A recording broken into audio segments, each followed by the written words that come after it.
Voy a hacer una cosa acá antes de empezar la conversación.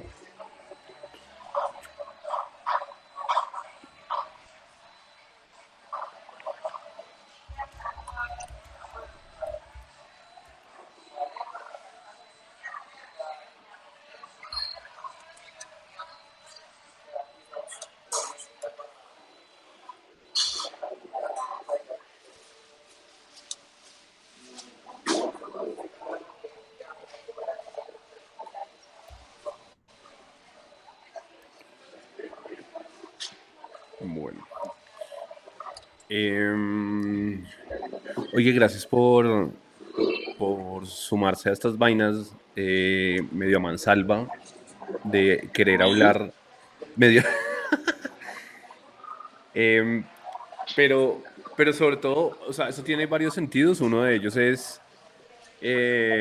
resolver dudas personales sobre lo que está pasando en temas de innovación, emprendimiento en general, tecnología, y abrir la conversación. Creo que también tiene un sentido de construir contenido desde destrucción creativa en diferentes formatos y a partir de ahí poder llevarlo a tener conversaciones un poquito más abiertas fuera del formato de radio y pues chévere que poder empezar a hablar de inteligencia artificial.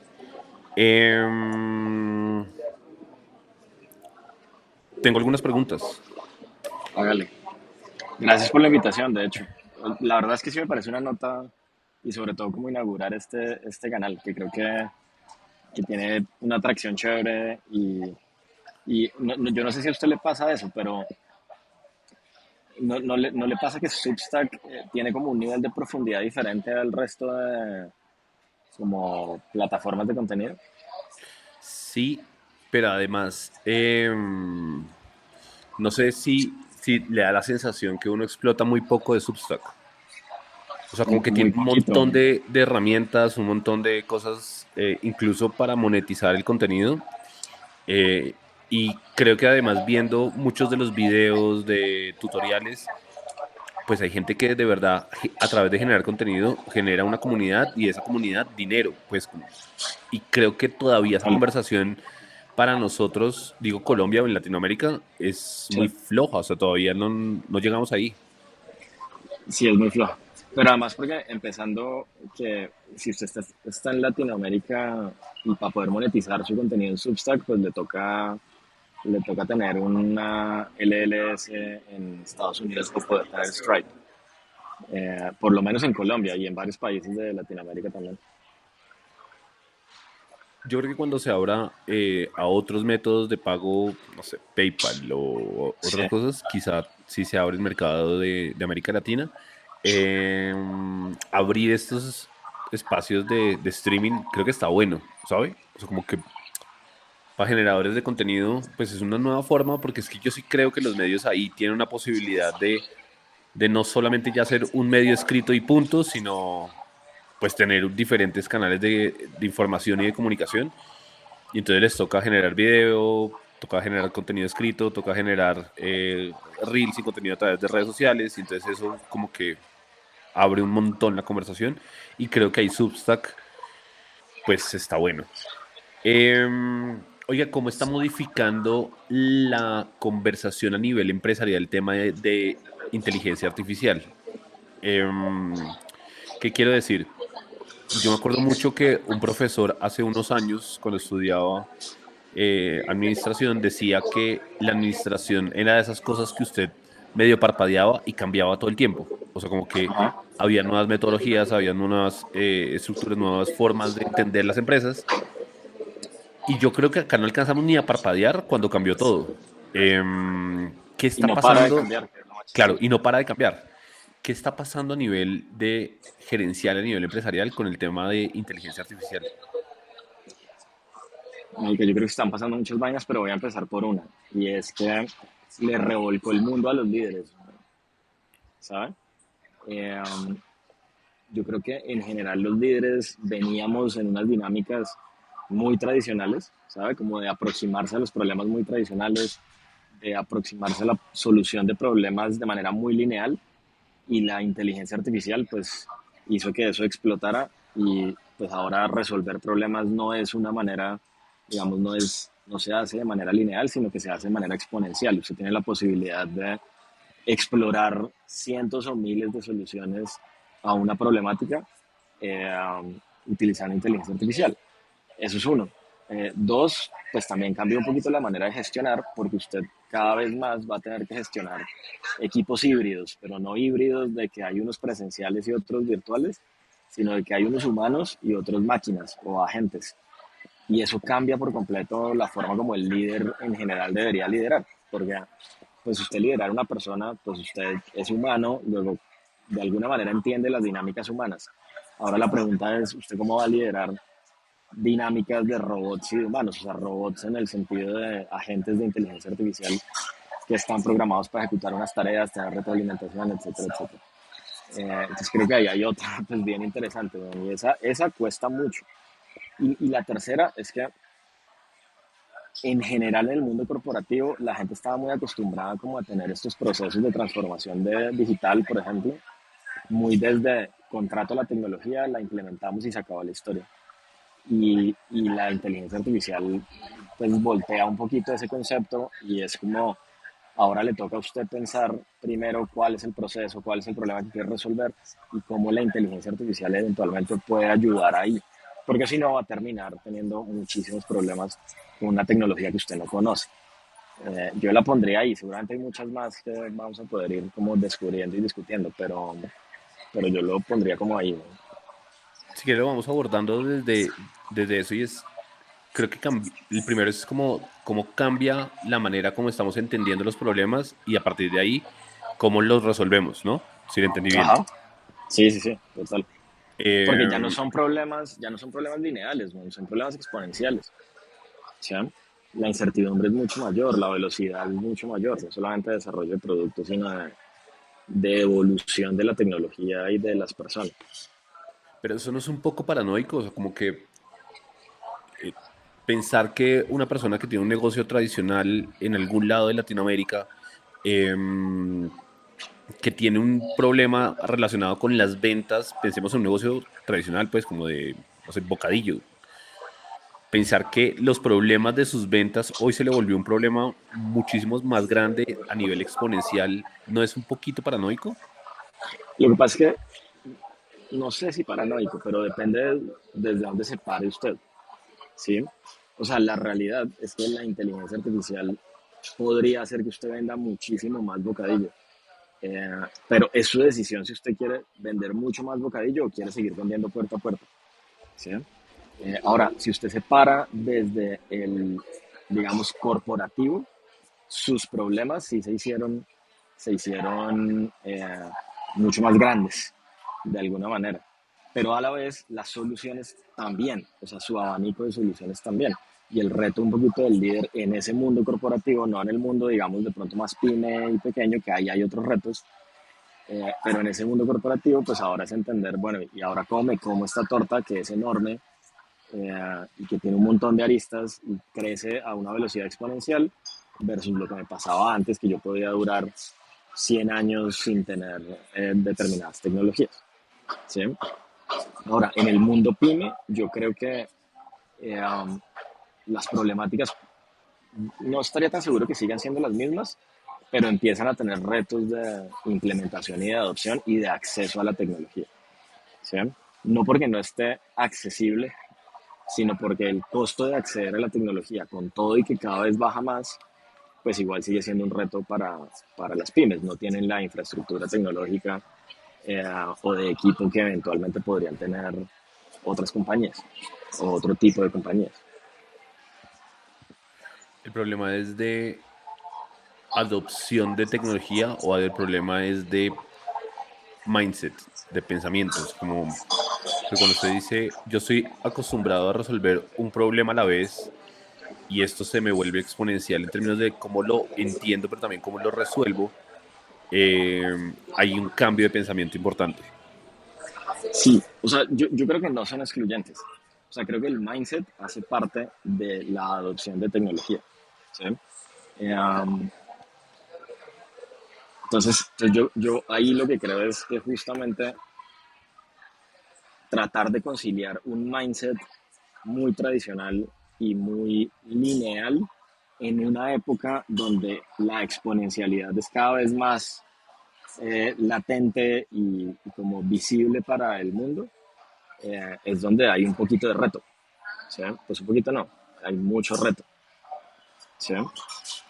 Entonces yo creo que por supuesto que hay un tema de mindset y de hecho por supuesto hay un tema cultural también. Eh, hay, una, hay, una, hay un framework de unos profesores estadounidenses que de hecho es el que usa Anthropic para medir la fluidez de inteligencia artificial de las personas. Y ese framework tiene 4 dimensiones, se llama el framework de las 4 Ds. Entonces es como discernimiento, descripción, diligencia, en este momento se me escapa la cuarta. El punto es que en esas 4 dimensiones, pues usted puede medir el nivel de fluidez de las personas con, en este caso, inteligencia artificial. Entonces usted empieza a ver que culturalmente hay unas barreras y hay miedo de utilizar la inteligencia artificial. ¿Sí? Entonces cuando yo le decía ahorita que al líder le cambió el escenario, ¿sí? Pues le cambió el escenario, pero además es una tecnología que es compleja de adoptar por el líder. No es tan sencillo que el líder se vuelva experto, ¿sí? Um, porque sus niveles, por ejemplo, de diligencia y de nivel de riesgo, pues están muy arraigados en su mindset tradicional. Y la inteligencia artificial, pues es como que explota muchos de esos preconceptos con los que veníamos trabajando. Em, por ahí miraba un estudio que sale de Gartner hablando de las cantidades de despidos relacionados a temas de inteligencia artificial y es más miedo que realidad. Es decir, en tecnología sí está sucediendo, hay muchas empresas de tecnología que están cambiando, que están implementando inteligencia artificial y que por supuesto eso ha tenido un impacto en términos de despidos, pero yo sí creo que hoy uno de los temas de gerencia es cómo hace para que... ¿será que la inteligencia va a reemplazar realmente todos esos trabajos que se están generando dentro de una empresa? ¿O simplemente se reubican? ¿O simplemente se, se entienden de otra manera? Y justamente lo que parecía en Gartner es que no hay tanto despido como pareciera que pasara. Y por el otro lado, Colombia es el tercer país, creo que de la región, que más está adoptando inteligencia artificial. ¿Eso es una buena Uh-huh. noticia o no? El que yo a veces esos, qué pena, dije una grosería aquí en vivo. Um, yo nunca digo grosería. No, nunca. Eh, Que lo conozcan como es. um, yo esos números siempre los tomo como con mucha cautela, ¿sabe? Porque hay demasiadas opiniones encontradas y porque además los números depende de quién los construya y quién los divulgue, ¿sí? Entonces cuando usted ve a Anthropic poniendo sus reportes de adopción o de disrupción, pues o sea, más o menos todo el mundo está transformándose a una velocidad infinita. Después usted ve, hay un tipo que me gusta seguir mucho que se llama Scott Galloway, que es un profesor de NYU. Y entonces el man pues es una voz como muy reputada en estos temas. Y el man dice como, es pura paja, mire, no se está logrando capturar el valor real de las eficiencias de inteligencia artificial y hay compañías de hecho que han sacado más de 10.000 empleados y después han tenido que recontratar a más del 40% de esos empleados porque no han logrado tangibilizar las eficiencias ni en valor de, digamos, como de producto y mercado, ni en ahorro en costo ni eficiencia. Entonces, como que a mí siempre me gusta tomarlas como con mucha cautela, esas cifras, eh, porque además el concepto de adopción es un concepto demasiado relativo dependiendo de quién lo estudia. A mí me parece que esos estudios que salen de Latinoamérica y de Colombia tienen demasiados sesgos aún. ¿Sí? Ujú, Para mí, adoptar no es lo mismo que usar. ¿Sí? ujú. La adopción tiene un nivel de, digamos, como de profesionalización en el uso, que no solamente se ve en la frecuencia. Entonces, sí, usted puede tener a un porcentaje muy alto de colombianos utilizando inteligencia artificial, pero la estamos usando pues para saber si va a llover hoy o a ver qué outfit nos ponemos. ¿Sí? Y la estamos utilizando más como a mí me gusta decir, un Google con anabólicos que realmente como un partner de pensamiento para construir, tomar mejores decisiones, hacer más eficientes los procesos, etcétera, etcétera. Um, entonces, ahora, yo sí creo que el uso ha crecido, sigue habiendo mucha prevención con el uso de inteligencia artificial. Yo en mi estrategia, mi empresa, hemos venido midiendo eso, sobre todo en perfiles corporativos, es decir, liderazgo y gerencia media de empresas medianas y grandes. Y lo que nos damos cuenta es que hay unos niveles de diligencia muy altos, es decir, hay como una conciencia importante del riesgo, pero hay unos niveles de delegación y discernimiento y descripción muy bajos. ¿Qué quiere decir? Que la gente tiene en cuenta los riesgos que hay, por ende tiene muchas prevenciones para usar la inteligencia artificial. No sabe pedir las instrucciones a la inteligencia artificial, no sabe escribir bien. Y eso, digamos que ahí tiene unos Pero, temas importantes. claro, pero yo creo que hay un tema que es que uno no termina de entenderlo cuando ya le están pidiendo que escriba bien, ¿sabe? Como, o sea, hace año y medio nos llegó ChatGPT y de pronto uno le podía hacer cualquier pregunta y la respondían a segundos. Y entonces a partir de ahí, pues sí, era un chat eficiente. Que hoy, un año y medio después, pues se sigue usando de la misma manera, pues también es un tema de yo cómo, o sea, en qué manera, de qué forma evolucionó esto que yo me perdí en un año, ¿sabe? Como no pasó nada. Y entonces de alguna manera también uno, eh, como que creo que a ambos nos pasa que nos sorprendemos de la poca adopción digital que hay en un montón de herramientas digitales. O sea, como que uno dice, pero es que tienen como, no sé, un Ferrari puesto en la empresa y lo están utilizando como si fuera un Renault 4. Es miedo, es cultural, es aversión al fracaso, es... ¿Cómo lo ve con lo que usted ha estado implementando con la estrategia? Yo creo que hay varias cosas. Yo hace poquito, de hecho, publiqué un artículo académico, pero que pues se derivó de una investigación aplicada al mundo real de las personas cómo adoptan tecnología en Colombia y en América Latina. Entonces, adoptar tecnología, por supuesto que tiene un factor cultural y además tiene un factor de infraestructura. ¿Sí? Usted en un país como Estados Unidos o algunos países europeos, usted, bueno, iba a decir como deploya, pero no es deploya, como que lanza una solución digital Ujú. eh, y la velocidad con la que esa solución digital se puede expandir y tener un uso aceptablemente bueno es mucho mayor que en algunos países de Latinoamérica, como por ejemplo Colombia. ¿Por qué? Porque, por ejemplo, nuestros niveles de penetración del Internet, así las compañías digan que son del 99%, la realidad es que no son del 99%. Y hay zonas del país donde eventualmente esa infraestructura afecta la adopción de tecnología. ¿Sí? Culturalmente, aunque somos más propensos a experimentar, nos detienen más barreras en términos de adopción porque no sabemos lidiar bien con la incertidumbre. ¿Sí? Pero eso es No, cultural de país. sí, es cultural, Y que es además se cultural. refleja en las ¿Sí? empresas. O sea, como que hay culturas que son mucho más aversas al riesgo, que lo intentan, que prueban y que adoptan, en este caso, tecnología o nuevas prácticas de una manera mucho más rápida que lo que nos pasa a nosotros. Sí, pero entonces hay otro grupo de gente que es quizás el grupo como en el que uno debería empezar a tratar de migrar a toda esta gente que no adopta tecnología tan fácil. Hay otro grupo de gente que se convence a partir del uso.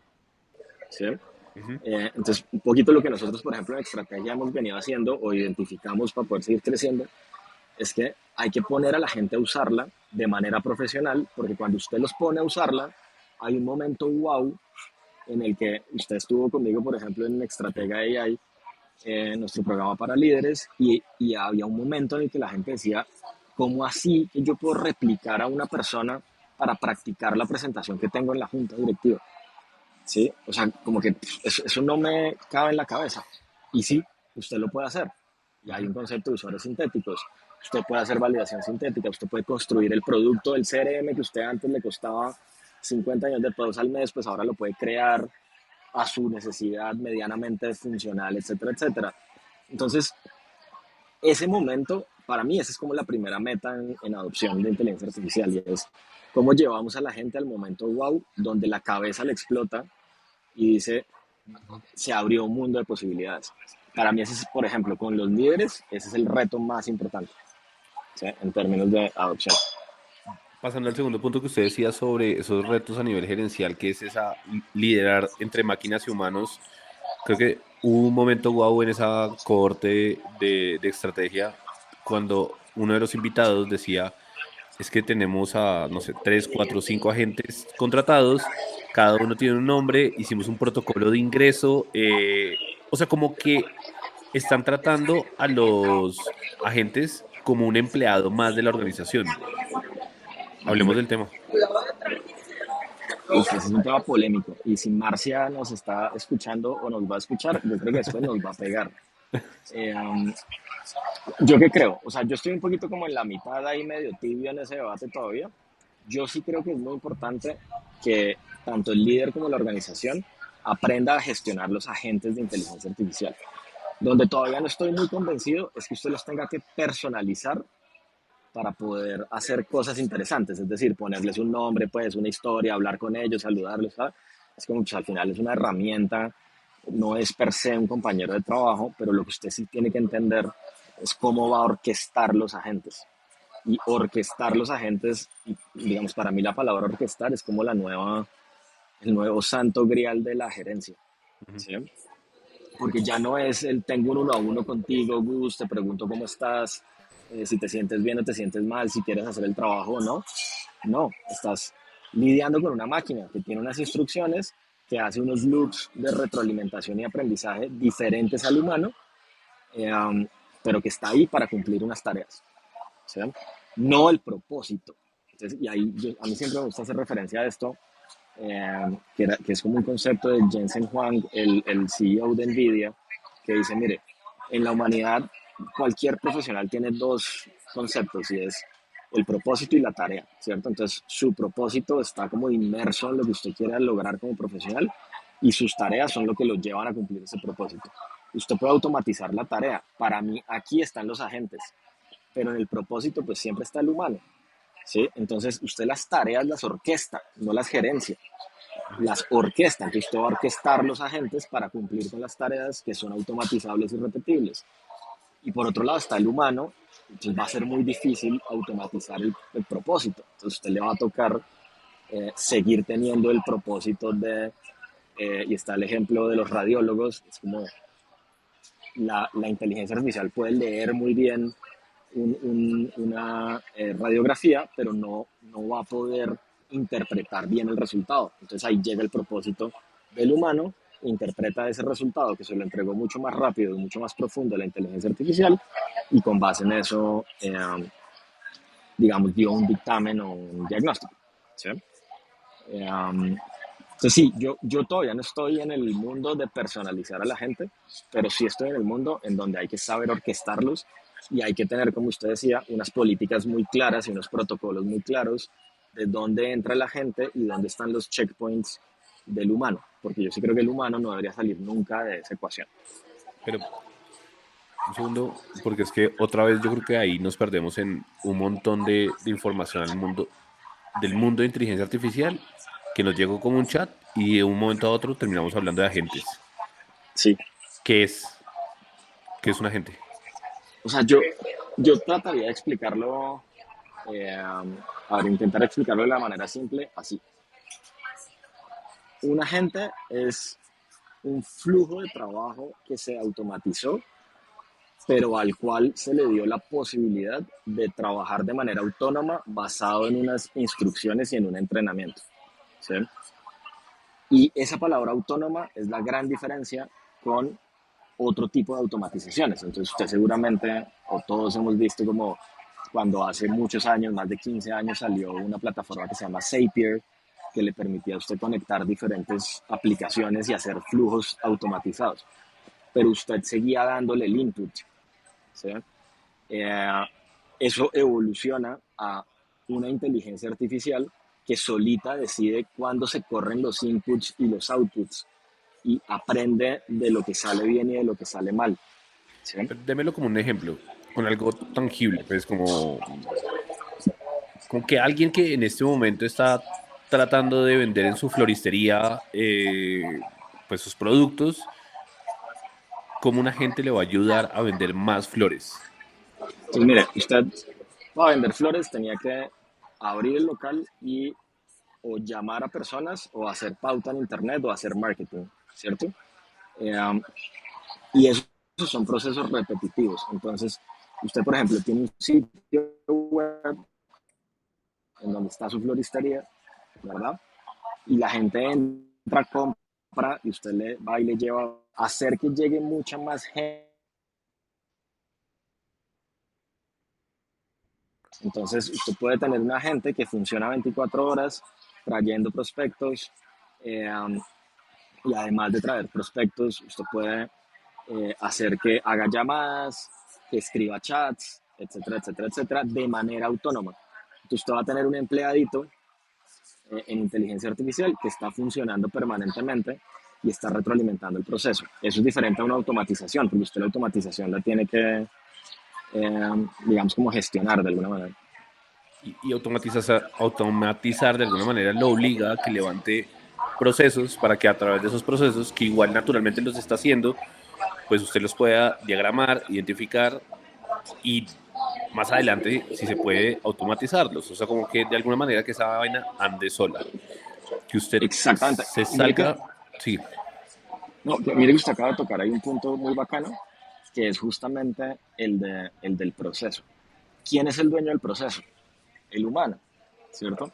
Entonces, su ejemplo de la floristería, probablemente una floristería nunca se preguntó cuál era el proceso para atraer más clientes. Simplemente traía clientes.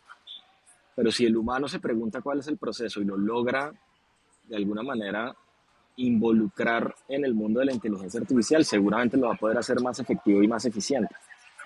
¿Sí?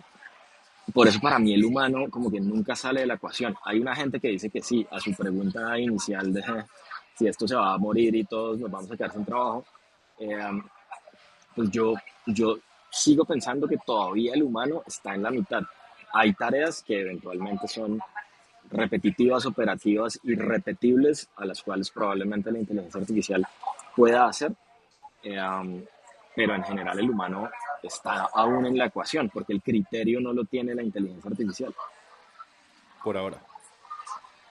Sí, por ahora. O sea, dicen que pues está este ejemplo de mitos, el modelo de Anthropic que decía que más o menos pensaba solo y hacía un montón de embarradas en el Bueno, sistema financiero, por ejemplo. claro, pero por ejemplo el tema mitos es bien interesante porque lo tienen que controlar previamente para poder hacer pruebas internas con ciertas empresas, sobre todo en temas de seguridad, porque creo que uno de los capítulos que se está abriendo a través de inteligencia artificial es cómo a partir de agentes o a partir de automatizaciones se pueden hacer ataques de ciberseguridad para vulnerar ciertos sistemas, ¿no?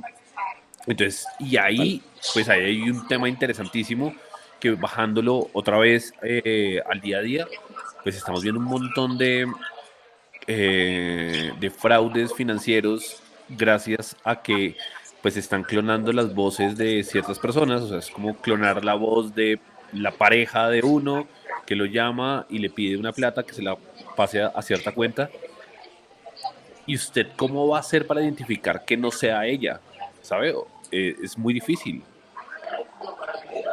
Sí, o sea, yo no tengo la respuesta para el cómo, porque además tampoco soy experto en ciberseguridad y demás, pero para mí yo sí creo que ahí lo importante un poquito es que usted pueda, ahí de nuevo, adoptar inteligencia artificial para entender cuáles son los verdaderos riesgos de la inteligencia artificial. ¿Sí? Eh, Ahora, ese tipo de clonaciones y demás, pues son cosas que no empezaron a pasar con la inteligencia artificial. ¿Sí? Claro, pero se Eh, sofistican. en- Se sofistican, sí, eventualmente se sofistican y yo creo que tienen mucho también de ingeniería social. Ajá. Entonces la solución un poco termina siendo de nuevo el humano que logre de alguna manera filtrar ese tipo de cosas, como cuando a usted le mandan los correos electrónicos que vienen de su propio correo electrónico y le dicen, tengo toda su cuenta y entonces si no me manda 35 bitcoins a la cuenta tal, entonces le voy a poner sus fotos en internet. Y ingeniería social, probablemente no tienen su cuenta, no tienen nada, solo están tratando de hacer ingeniería social. ¿Qué pasa? Que eso, como usted dice, con la inteligencia artificial, pues se puede sofisticar a la N. O sea, Ujú, usted ya no puede mandar un correíto, no, manda cientos de miles de millones ujú. en un flujo automatizado con una gente que esté ahí todo el día. Um, pero a su vez, el otro día había un reporte, usted que nombraba Gartner ahorita, eh, que el rubro principal de los presupuestos de tecnología de las compañías medianas y grandes en el mundo está justamente siendo la seguridad Claro. la ciberseguridad. ¿Sí? Sí. Usted hablaba como de, volviendo al tema de empresas que están hoy gestionadas con personas y agentes, hace, es que creo que un poco más de 6 meses salía el tema Lovable que se volvió, Lovable se volvió unicornio hace mucho más de 6 meses, creo que tal vez un año. Lovable, que es esta plataforma de Vibe Coding, donde usted puede hoy prototipar, hacer páginas web, hacer un montón de arquetipos digitales a partir de como si estuviera hablando con un amigo, básicamente, o pidiéndole vainas. Y entonces ahí salía Sam Altman o alguno de estos líderes en tecnología diciendo como estamos ante una nueva era de startups que no están siendo gestionadas con personas. Es decir, se necesita un líder y el resto seguramente va a ser IA. Está cambiando el mundo el mundo, las metodologías y todo lo que hay atrás del mundo startup en términos de crecimiento. Porque otra de las cosas que decía Sam Altman es como que el mundo startup o sea, este mundo startup murió básicamente. Eh, y yo sí creo que está cambiando de manera, pues, de manera fuerte, ¿no? Y, marica, yo como que, o sea, tengo muchos conflictos con eso que usted acaba de poner sobre la mesa. ¿Por qué? Porque sí, efectivamente yo sí creo que no solamente el mundo startup, sino yo hablaría más como de la forma de trabajar. Definitivamente cambió la forma de hacer empresa y demás, ¿cierto? Um, También hay compañías como Cursor, como Lovable, como Anthropic, OpenAI, etcétera, etcétera, que eventualmente han tenido una velocidad de crecimiento eh, a unos niveles tal vez insospechados, con unos Ujú. recursos muy limitados, digamos, en cantidad. ¿Sí? Vercel. Vercel, por ejemplo, Replit también. Um, Sin embargo, me causa mucha curiosidad que usted entra al LinkedIn y usted ve que, por ejemplo, Anthropic sigue contratando cientos de product marketers, cientos de copywriters, cientos de líderes de marketing. O Lovable sigue contratando líderes de growth alrededor del mundo. O el mismo OpenAI contratando antropólogos, contratando, ¿sabes? Eh, entonces como que ahí es donde me llega el conflicto porque digo, claro, estamos diciendo que todo esto cambió, se acabó, que ahora las máquinas son las que ejecutan todo, pero hay un montón de roles en los que seguimos contratando gente. Y probablemente ese head of marketing que están buscando, pues llegue y tenga muchos agentes o varios agentes de inteligencia artificial con los que pueda operar. Pero al final está ahí, la persona también, ¿sabes? Entonces yo sí creo que ha crecido. De hecho, esta semana salió, yo no sé si usted vio ahí a Jeff Bezos, que salió diciendo como marica, dejen de hablar paja, eh, pues que esto no se va a acabar así como la gente dice, sino que lo que va a pasar es que los humanos que logren potenciarse con inteligencia artificial, pues eventualmente le van a ganar a otros humanos que no han sido capaces de potenciarse con inteligencia artificial. Um, yo estoy un poquito más por esa corriente, más que por la corriente de todo esto se va a acabar y nosotros vamos a vivir en un mundo de arcoíris donde vamos a vivir de las frutas y demás. ¿Sí? Sí, yo, yo no sé si vamos a estar en un mundo de arcoíris y vivir de frutas, pero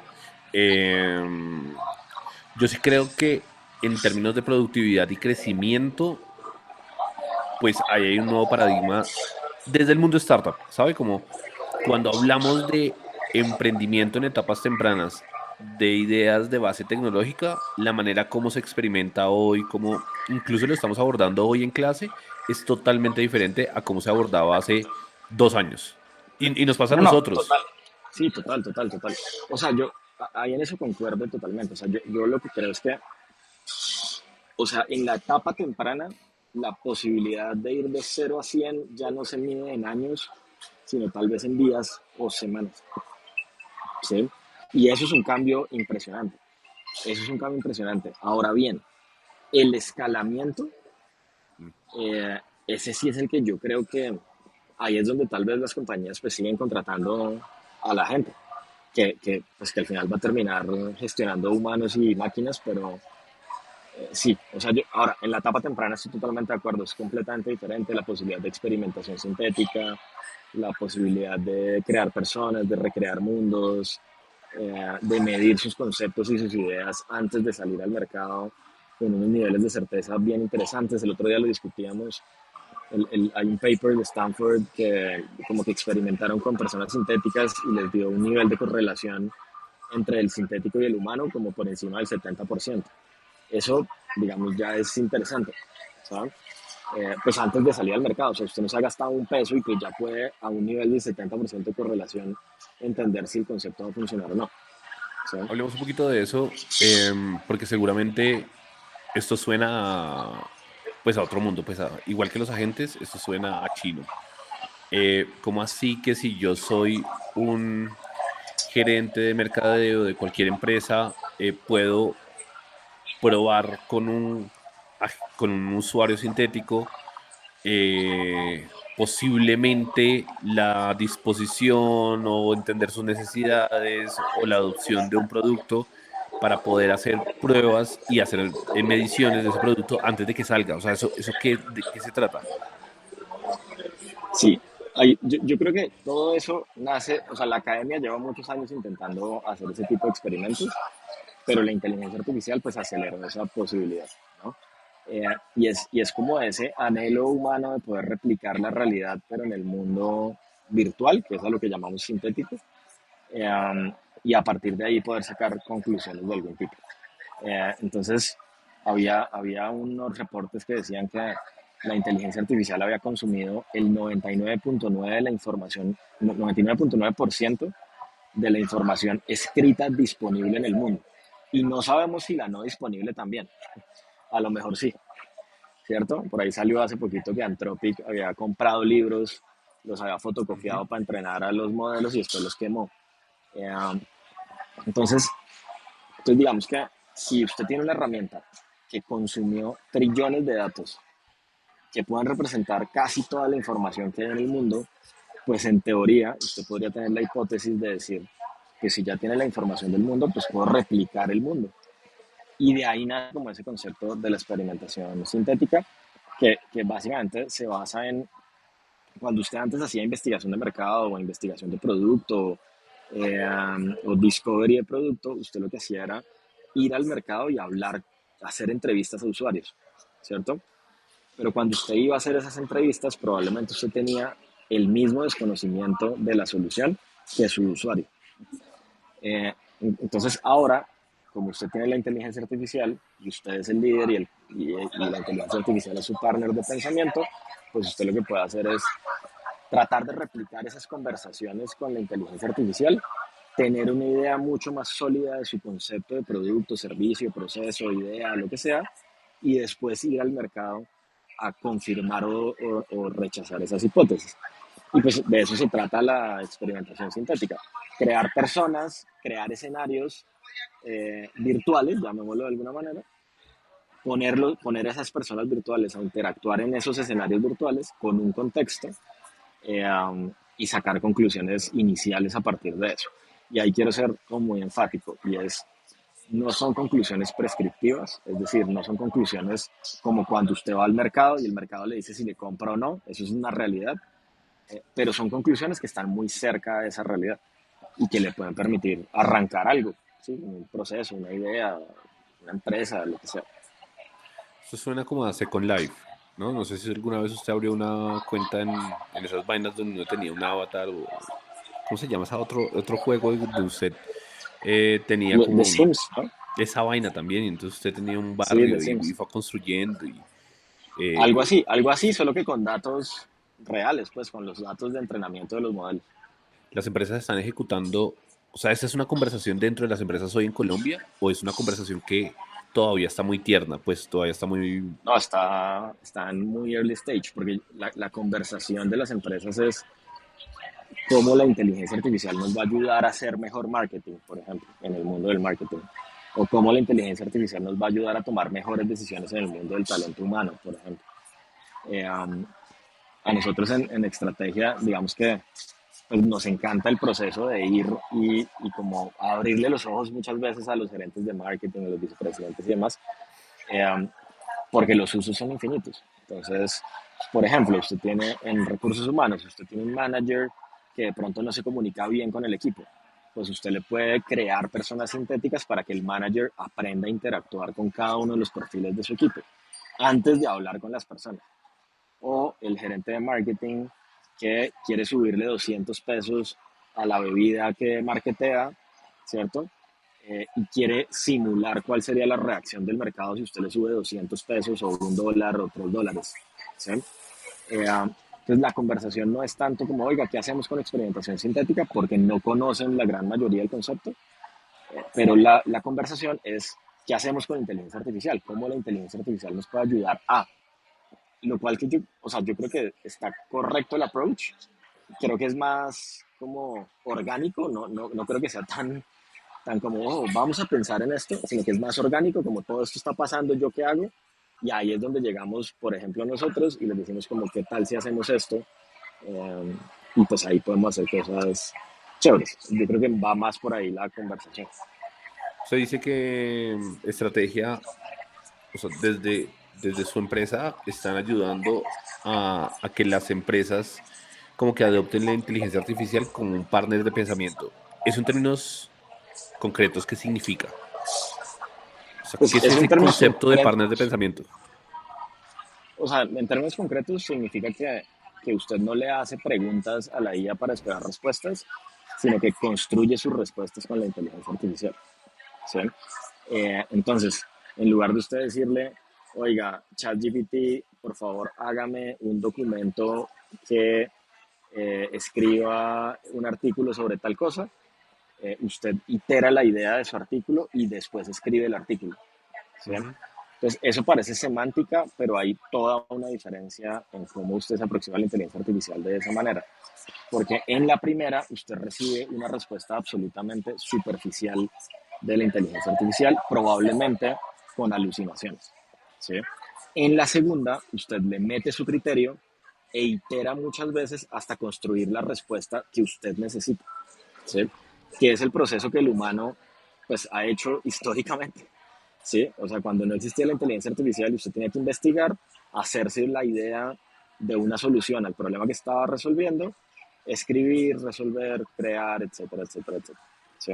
Entonces, ese para mí es el concepto de partner de pensamiento, es usted ahora, su cerebro humano, tiene al lado una máquina que es capaz de pensar más rápido que usted y de procesar más información que usted. Entonces, utilícela para que su criterio, conectado con esa velocidad de procesamiento, pues pueda tener muchísimos mejores resultados. ¿Qué se está leyendo alrededor de esto? Uf, me estoy leyendo dos libros, no sé si alrededor de esto, pero me estoy leyendo dos libros. Uno que se llama Radical Candor. En este momento se me olvida la autora, pero es una autora que trabajó muchos años en Google y en Silicon Valley y desarrolló como una metodología Kim Scott. para esa, sí, sí, sí. Y desarrolló una metodología para poder tener conversaciones francas, sinceras y respetuosas con las personas. ¿Sí? Eh, y pues digamos como que no me lo he terminado, pero ahí vamos bien, vamos bien. Para tener Es conversaciones bien cálidas interesante. con las personas. No cálidas, sino francas sin perder la calidez. Ok, ¿Sí? bueno, eso está Eh, muy bien para un santanderiano como usted, ¿no? totalmente. Eh, um, no, pero además yo sí creo que al mundo le hace falta un poquito de eso, como que la gente, Sí, sí, sí. sobre todo en nuestras culturas latinas, nosotros somos muy como que adornamos toda la Sí. conversación y a veces las cosas pueden ir al punto sin que usted se lo tome personal, sin que yo le falte el respeto y donde encontremos una solución. Entonces ahí ese está chévere. Eh, y hay otro, esperen, déjenme buscar por acá porque justamente hoy lo empecé a leer. Ya le digo, porque ese sí tiene que ver con inteligencia artificial. Me lo recomendó, de hecho, un profesor del CESA. En los 2 segundos ya le voy a decir cómo se llama. Se llama Máquinas Predictivas, o en inglés Prediction Machines. Entonces se llama Máquinas Predictivas, la sencilla economía de la inteligencia artificial. Entonces habla un poquito justamente de este concepto de partner de pensamiento, eh, um, y de cómo entender la economía de los tokens de la inteligencia artificial y demás. Está bien interesante, llevo un par de páginas, lo empecé a leer hoy, pero esos dos, ¿Usted es de los que lee a través del Kindle? ¿O le toca no, físico? no, físico, físico. Toca A pedir esa veces vaina. digital, sí, a veces digital, pero sí, en general físico, como que todavía me gusta la hojita, pasar la hojita. Toca pedir el libro por Amazon, no hay de otro. Sí, sí, sí. Hay dos libros y quiero ir cerrando porque hace por ahí una semana, un poquito más, escuché en esas charlas de BBVA, me salió la de José Ignacio Latorre, que es un investigador español que trabaja como en el Centro de Tecnología en Singapur, de una universidad de Singapur, Tier One, pues, de investigación alrededor de estos Sí. temas. Y empieza la charla diciendo como que le llegó un PhD mostrándole un documento que el tipo había trabajado a través de inteligencia artificial, eh, y que lo que logró la inteligencia artificial es más o menos lo que el tipo se había demorado, yo no sé cuánto tiempo, en llegar a esas mismas conclusiones. Y a partir Sí, de ahí, como que había resuelto un problema que el otro tipo no había súper podido resolver, ¿no complejo. era? Ajá. Sí, sí. Pero a partir de ahí, digamos que abre una conversación y dice que la siguiente preocupación para los siguientes años va a ser un tema de la ética de las máquinas. Justamente el tipo, José Ignacio, pues escribe un libro que se llama así, La ética de las máquinas, y creo que hay ahí también como una ventanita para que se va a abrir para los siguientes años, hablando de inteligencia artificial y ética, ¿no? Sí, no me he visto como detenidamente lo que usted mandó porque usted lo compartió en uno de los chats en los que estamos. Eh, um, Estaría interesante y creo que me lo tengo que ver a profundidad. Mi opinión ahí sería como, yo sí creo que empieza a haber un debate ético, eh, pero que debería arrancar desde el humano, porque al final el humano es el que está programando la máquina. ¿Sí? O sea, hay una gente que está entrenando los modelos. A lo mejor en el futuro el modelo se entrenará solo, no sé cómo vaya a suceder eso, pero también, o sea, la ética para mí es un concepto que la máquina no puede definir. La máquina solo procesa y entrega. Quien define los parámetros éticos hoy por lo menos sigue siendo el humano. ¿Sí? Entonces, si usted me pregunta a mí, oiga, ¿deberíamos estar usando inteligencia artificial para producir contenido académico? Mi respuesta es sí. ¿Sí? Ahora, ¿quién define el límite ético en la investigación, en la validación de fuentes, en la veracidad, etcétera, etcétera? El humano. ¿Sí? Claro. El humano. ¿Deberíamos estar utilizando inteligencia artificial para diagnosticar enfermedades? Por supuesto que sí. Pero ¿quién define el límite ético y la veracidad del diagnóstico? El profesional, que al final termina siendo un humano. Eh, um, Sí, pero entonces, digamos, ahora, sí creo que es un debate grande. O sea, creo que claro, es un porque debate además importante que hay que dar. por ejemplo, ahí se decía como de la cantidad de investigaciones que ya se habían hecho en un montón de universidades, que aumentó las publicaciones y que cuando fueron a darse cuenta, pues muchas de esas publicaciones estaban hechas o apoyadas a través de inteligencia artificial. O un caso de hoy, ayer sale el Magnífica Humanitas del Papa León Sí, XIV, hablando justamente como de la relación entre humano e inteligencia artificial. Lo comparan con el que publicó hace, no sé, 300 años el Papa, creo que el León XIII, y entonces hablaba sobre la revolución industrial y ahí hay una comparación interesante. Pero hoy justamente salía el tema de que en algunos apartados del documento había sido soportado sobre Claude. Pierde veracidad, pierde...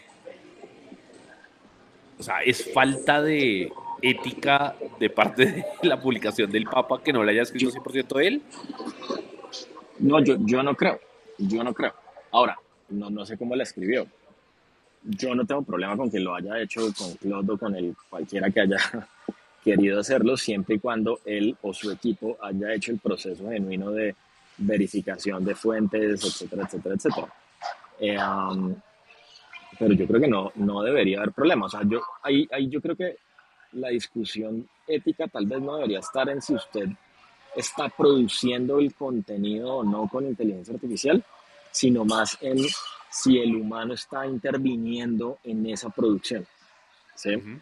Si el humano no está interviniendo, yo sí creo que hay un debate, porque usted puede estar exponiendo cosas con una tecnología que todavía alucina y que todavía puede decir mentiras. ¿Sí? Claro. Ahora, el humano también puede decir mentiras. Y es como los medios de comunicación publicando noticias y es que dice que no, Exactamente. ese contenido no lo puede realizar a través de una inteligencia artificial. Pues, Exacto. ¿por qué no? Exactamente. Em, Tal cual.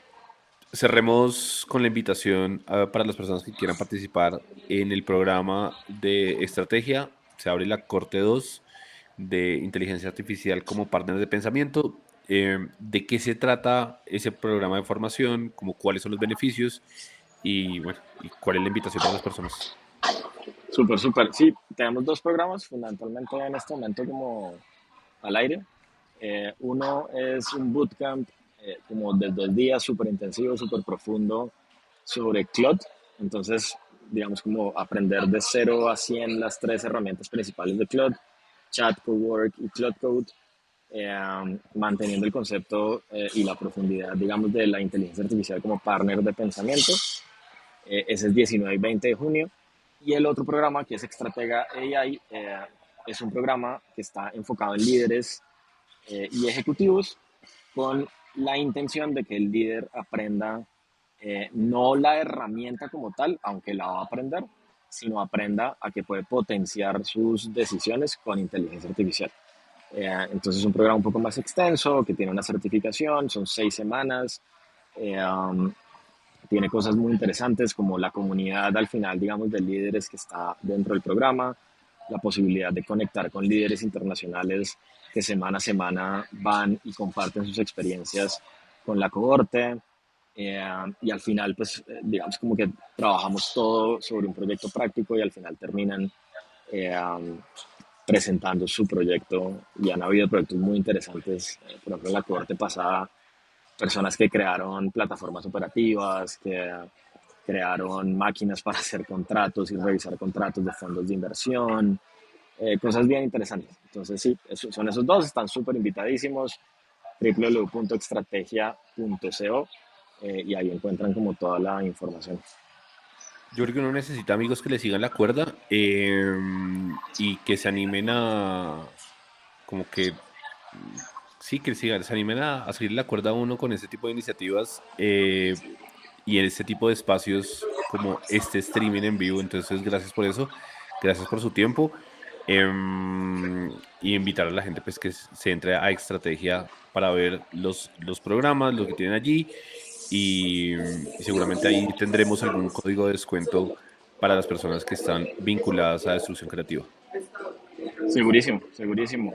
De hecho, confirmadísimos, 10% de descuento para las personas que de hecho se hayan conectado al live o hagan parte de su comunidad. Felices de tenerlos en cualquiera de los programas. Bueno, señor, mil gracias por el tiempo. Diego Gus, muchas gracias. Un abrazo. Abrazo. Chao, chao.